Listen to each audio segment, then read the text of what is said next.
Hi hello അസ്സാം വലൈക്കും. എല്ലാവർക്കും ഇന്നത്തെ പുതിയ വ്ളോഗിലേക്ക് സ്വാഗതം. എല്ലാവരും സുഖമായിട്ടും സന്തോഷമായിട്ടിരിക്കാമെന്ന് വിചാരിക്കുന്നു. മാഷാല്ലാ അൽഹംദുലില്ലാ ഞാനിവിടെ സുഖമായിട്ട് പോകുന്നുണ്ട് കേട്ടോ. രാവിലെ അടുക്കളയിലോട്ട് കയറി വന്നപ്പോൾ തന്നെ അതേ എനിക്കൊരു മുട്ടം പണിയായിട്ട് ഇരിപ്പുണ്ടായിരുന്നു. വേറെ ഒന്നുമല്ല, കൊച്ചു കൊച്ചു ഉറുമ്പുണ്ടല്ലോ, അത് നമ്മൾ ശവന്തിന് ഉറുമ്പെന്ന് ഞങ്ങൾ പറയും കേട്ടോ. ചെറിയ ഉറുമ്പ് നല്ലതുപോലെ കടിക്കുന്ന ഉറുമ്പ് കേട്ടോ. അപ്പോൾ അത് നിറയെ അടുക്കളയിൽ മാത്രമേ ഉണ്ടാവൂ എന്ന് വിചാരിച്ചു. പക്ഷേ അടുക്കളയിൽ മാത്രമല്ല, മുറ്റത്ത് തിണ്ണയിലും, അതായത് ഫ്രണ്ട് മുറ്റത്ത് നിന്ന് അടുക്കള വശത്തോട്ടുള്ള തിണ്ണയിൽ മൊത്തം ഉറുമ്പുണ്ടായിരുന്നു. നമുക്ക് മുറ്റത്തോട്ട് ഇറങ്ങാനേ പറ്റുന്നില്ല. ചെരുപ്പിനടിയൊക്കെ നിറച്ച് ഉറുമ്പ് കയറിയിരിക്കുമായിരുന്നു കേട്ടോ. എന്തോ സംഭവം എന്നൊന്നും അറിയത്തില്ല. അപ്പോൾ എന്തായാലും ചോനനാണെങ്കിൽ നമുക്ക് എങ്ങനെയെങ്കിലും പോക്കാം. ഇത് ഒട്ടും നമുക്ക് പറ്റുന്നില്ല കേട്ടോ. ഇടുന്ന ഡ്രസ്സിലും റൂമുകളിലും എറായത്ത് ഓരോ മുക്കും മൂലയിലും മൊത്തം ഈ ഉറുമ്പ് കയറി സ്ഥാനം പിടിച്ചിട്ടുണ്ടായിരുന്നു. അപ്പോൾ രാവിലെ എനിക്കിന്ന് മൊത്തം പണിയായിരുന്നു.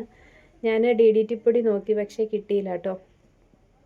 പൊടി ഞങ്ങൾ ശരിക്കും ഇവിടെ DDT പൊടി എപ്പോഴും കരുതുന്ന മറ്റൊന്നുമല്ല, നമ്മൾ ഈ ലൈനിൽ കൂടെ ഉണ്ടല്ലോ, ഇലക്ട്രിക് ലൈനിൽ കൂടെയൊക്കെ പച്ചുറുമ്പ് കയറി വരും കേട്ടോ. കയറി നമ്മൾ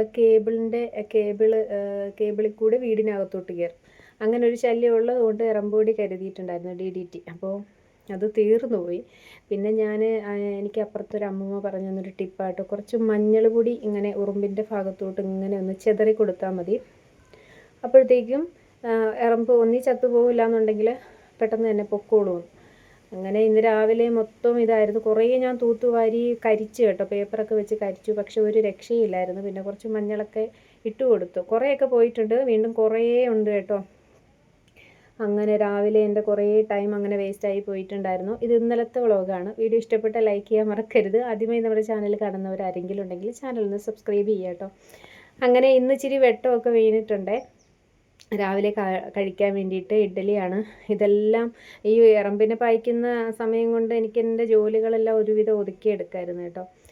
കുറേ സമയം വേസ്റ്റായി പോയി. അപ്പോൾ ഇന്നലെ കൊച്ചിനെ സ്കൂളിൽ വിടാൻ ഒത്തിരി താമസിച്ചിട്ടുണ്ടായിരുന്നു ഞാൻ. അങ്ങനത്തെ ഇഡ്ഡലിയൊക്കെ ഇവിടെ ഓരോ തട്ടും കോരി ഒഴിച്ചതേ പുഴുങ്ങി എടുത്ത് നമ്മൾ പാത്രത്തിലേക്ക് ഇട്ട് വെക്കുന്നുണ്ട് കേട്ടോ. കറിയായിട്ട് ഞാൻ ഉണ്ടാക്കിയത് വെള്ള ചട്ടിണി ആയിരുന്നു. അങ്ങനെ ഞാൻ വാപ്പാക്ക് ഇൻസുലിനൊക്കെ എടുത്ത് വാപ്പാക്ക് കാപ്പിയൊക്കെ കൊടുത്തു. മോക്കും കൊടുത്തിട്ടുണ്ടായിരുന്നു കേട്ടോ.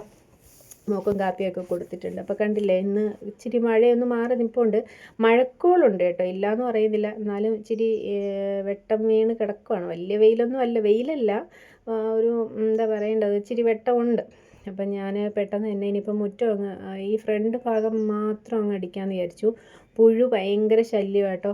ഇപ്പോൾ പുഴുവാട്ടേ മഴയും കൂടെയൊക്കെ ആയതുകൊണ്ടാണ്. അപ്പോൾ നമ്മുടെ ആ തിണ്ണ കണ്ടില്ലേ, തിണ്ണയും പടിയും മൊത്തം മഞ്ഞൾ പൊടി വാരി ഇട്ടേക്കാണ് കേട്ടോ ഞാനവിടെ. അപ്പോൾ എന്തായാലും തിണ്ണ ഞാൻ തൂക്കുന്നില്ല. ഫ്രണ്ട് ഭാഗം മാത്രം ഒന്ന് ആ ഒരു കുറച്ച് കരിയില കിടപ്പുണ്ടായിരുന്നു, മാവിൻ്റെ ഇലയൊക്കെ കൊഴിഞ്ഞു വീണത്.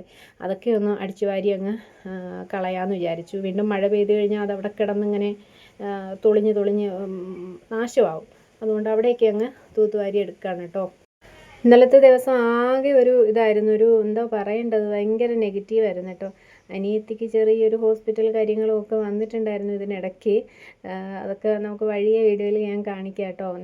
ഇന്നലെ വിടേണ്ട വീഡിയോ ആയിരുന്നു. ഇന്നലെ പിന്നെ പോയിട്ടൊക്കെ വന്ന് ഹോസ്പിറ്റലിലൊക്കെ പോയിട്ട് വന്നപ്പോഴത്തേക്കും വീട്ടു ജോലിയൊന്നും ഒതുക്കാതെയാണ് ഞാൻ കൊച്ചിനെ കൊണ്ടാക്കാൻ പോയത്. നമ്മൾ പ്രതീക്ഷിക്കുന്നില്ലല്ലോ, ഒന്നും പ്രതീക്ഷിക്കാതെയാണല്ലോ ഓരോന്നും കയറി വരുന്നത്.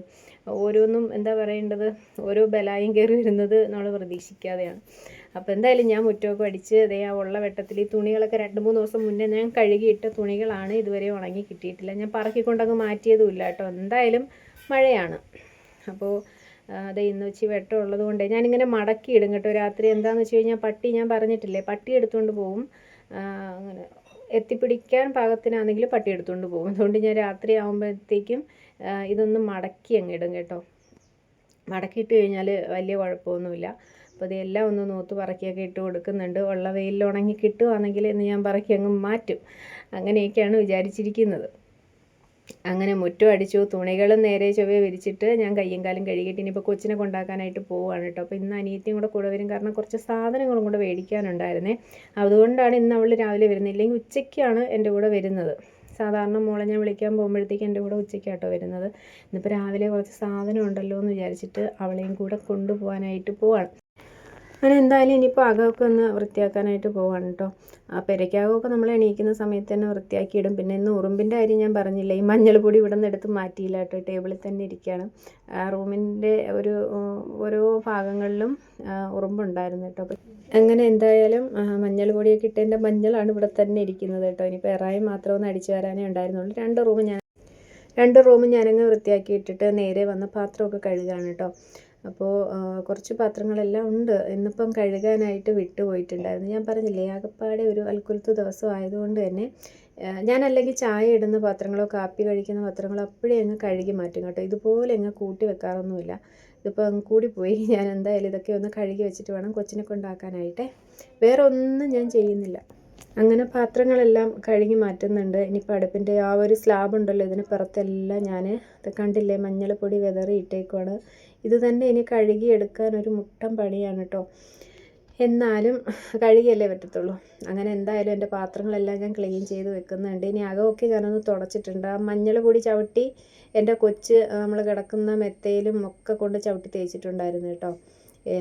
അപ്പോൾ അവിടെയൊക്കെ ഒന്ന് വൃത്തിയാക്കി എടുക്കണം. ഇത് കഴിഞ്ഞ് പോയി വന്നതിന് ശേഷം ചെയ്യാനായിരുന്നു പ്ലാന്. പക്ഷേ എന്തോ പറ്റിയെന്നറിയാമോ, ഞാൻ കൊച്ചിനെയും കൊണ്ട് വിട്ട് ഞങ്ങൾ കടയിൽ സാധനം മേടിക്കാൻ കയറിയപ്പോഴത്തേക്കും അനിയത്തിക്ക് തല കറക്കമുണ്ടായി കേട്ടോ.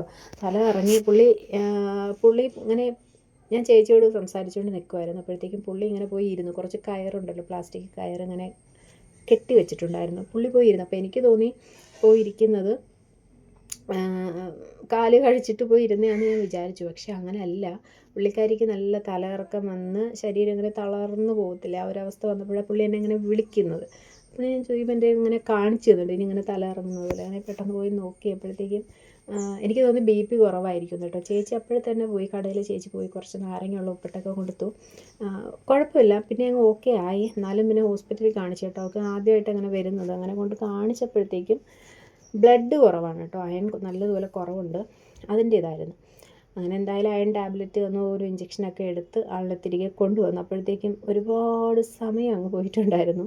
പിന്നെ വന്നിട്ടാണ് നമ്മൾ ഉച്ചക്കലത്തേക്കുള്ള ചോറും ഒക്കെ വെക്കുന്നത് കേട്ടോ. അങ്ങനെ വന്നിട്ട് അരിയൊക്കെ കഴുകി ഇട്ട് കൊടുത്തു. അപ്പോൾ ഇന്ന് മീനൊന്നും ഇരിപ്പില്ല, അതുകൊണ്ട് തന്നെ ഇന്ന് എന്തെങ്കിലും തട്ടിക്കൂട്ടി ഉള്ള എന്തെങ്കിലുമൊക്കെ കറികളായിരിക്കും കേട്ടോ. സാമ്പാറോ, എളുപ്പം നമ്മൾ ഉണ്ടാക്കുന്ന സാമ്പാറായിരിക്കും. അങ്ങനെ സാമ്പാറാണ് കേട്ടോ, ഞാനും ഉണ്ടാക്കുന്നത് സാമ്പാറാണ്. അപ്പം ഞാനതൊക്കെ ഒന്ന് കഴുകി വെച്ചിട്ടുണ്ടായിരുന്നു. പച്ചക്കറിയൊക്കെ അരിഞ്ഞിട്ട് കഴുകി വെച്ചിട്ടുണ്ടായിരുന്നു. പരിപ്പ് കുറച്ച് വെള്ളം ഒഴിച്ച് കുതിരാൻ വേണ്ടി വെച്ചിട്ടുണ്ടായിരുന്നേ. പിന്നെ കുറച്ച് കാന്താരി മുളക് കിട്ടിയിട്ടുണ്ടായിരുന്നു കേട്ടോ. പണ്ടൊക്കെ അയ്യത്ത് നിറയെ കാന്താരി ഉണ്ടായിരുന്നു. അന്നൊന്നും അതിനൊരു വിലയും ഇല്ലായിരുന്നു കേട്ടോ. ഇപ്പോൾ ശരിക്കും പറഞ്ഞു കഴിഞ്ഞാൽ കാന്താരി മുളകും ഇല്ല, കാന്താരിയുടെ തയ്യും ഇല്ല. ഒരെണ്ണം നമ്മളിപ്പം എടുത്തുകൊണ്ട് വന്ന് വെച്ചിട്ടുള്ളതിൽ കിട്ടിയതാണ് അത്രയും കാന്താരി കേട്ടോ. അപ്പോൾ എന്താ പറയേണ്ടത്, പൊന്നിന് പൊട്ടുപോലെ ഞാനിപ്പോൾ അത് കൊണ്ടുവച്ചിട്ടുണ്ട്. എനിക്ക് കാന്താരി ഭയങ്കര ഇഷ്ടമാണ് കേട്ടോ. ഞാൻ അല്ലാണ്ട് കഴിക്കുകയും ചെയ്യും, ഉപ്പിലിട്ടും കഴിക്കും. അങ്ങനെ പൊന്നിന് പൊട്ടുപോലെ കിട്ടിയ കാന്താരിയും കൊണ്ട് വെച്ചത് 2 മുട്ട ഞാനിവിടെ പുഴുങ്ങാൻ ഇട്ടിട്ടുണ്ടായിരുന്നു കേട്ടോ. അരി ഒരുവിധം വെന്ത് കിടക്കുകയാണ്. അപ്പോൾ എന്ത് ചെയ്തു, ഞാനത് തപ്പിക്കൊണ്ടിരിക്കുകയാണ് കേട്ടോ. ഉമ്മച്ചി ഇതുപോലെയാണ് വേവിച്ചെടുക്കാറ്. മുട്ടയൊക്കെ പെട്ടെന്ന് പുഴുങ്ങാൻ വേണ്ടിയിട്ട് അരിയുടെ കൂട്ടത്തിൽ അങ്ങ് ഇടും കേട്ടോ. ഒന്ന് കഴുകിയാണ് ഇട്ട് കൊടുക്കുന്നത്. ചില ആളുകൾക്കൊന്നും മുട്ട ഇങ്ങനെ ചോറിലിട്ട് വേവിക്കുന്നത് ഇഷ്ടമല്ല. കഴുകി അങ്ങ് ഇട്ട് കൊടുക്കുവാണ് കേട്ടോ. അങ്ങനെ ഞാനാണെങ്കിൽ കുറച്ച് എരിശ്ശേരിക്ക് വേണ്ടിയിട്ട് കുറച്ച് കായും മത്തങ്ങയും കൂടെ അരിഞ്ഞെടുത്തിട്ടുണ്ട്. വൻപയറില്ല, ചെറുപയറിട്ടാണ് വെക്കുന്നത്. പക്ഷേ അനിയത്തി അവിയലിന് വേണ്ടിയിട്ടാണ് അരിഞ്ഞു വെച്ചത്. എന്തായാലും കുഴപ്പമില്ല.